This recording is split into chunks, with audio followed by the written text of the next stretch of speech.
এইখানে এটা হচ্ছে মেডুলা অবলাঙ্গাটা, এটা পন্স, এটা হচ্ছে মিড ব্রেইন, থ্যালামাস, এখানে হাইপোথ্যালামাস যেখানে হচ্ছে হাইপোফাইসিস সেরিব্রি বা পিটুইটারি গ্ল্যান্ড থাকে, এইটা হচ্ছে অপটিক কাজমা যেটা কাটা পড়ছে, আর এটা হচ্ছে কর্পাস ক্যালোসাম।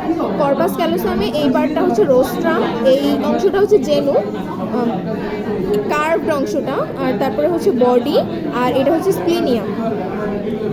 আর ভেন্ট্রিকলের ক্ষেত্রে একটু বলে দাও। এটা হচ্ছে ল্যাটারাল ভেন্ট্রিকল। হ্যাঁ, এটা ল্যাটারাল ভেন্ট্রিকল, এখানে হচ্ছে থার্ড ভেন্ট্রিকল, এই জায়গায় হচ্ছে ফোর্থ ভেন্ট্রিকল। এখান থেকে একটা সরু অংশ এরকম নিচে নামছে, এটা হচ্ছে সেরিব্রাল অ্যাকুইডাক্ট। এই চিকন জায়গাটা পেন্সিলটা একটু দেখ, এই চিকন জায়গাটা দেখাতে হবে, এইখানে যে মোটা দেখা যায় সেরিব্রাল এখানে দেখা দেবো, অন্য কোথাও না। সেরিব্রাল অ্যাকুইডাক্ট এখানে এরকম দেখা দিলেই হবে। আচ্ছা, এবার এই অংশটা, হ্যাঁ এই অংশটা হচ্ছে কিউনিয়াস, আর এই অংশটা হচ্ছে প্রিকিউনিয়াস, কিউনিয়াস প্রিকিউনিয়াস। আচ্ছা, আর কিছু এটা হচ্ছে মেনিনজাসের অংশ। এইখানে হচ্ছে ডুরা ম্যাটারটা দেখা যাবে না, আমরা হোল ব্রেইনে ওটা দেখবো।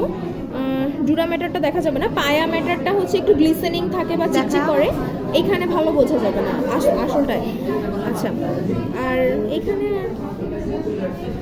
আর কিছু নাই তো।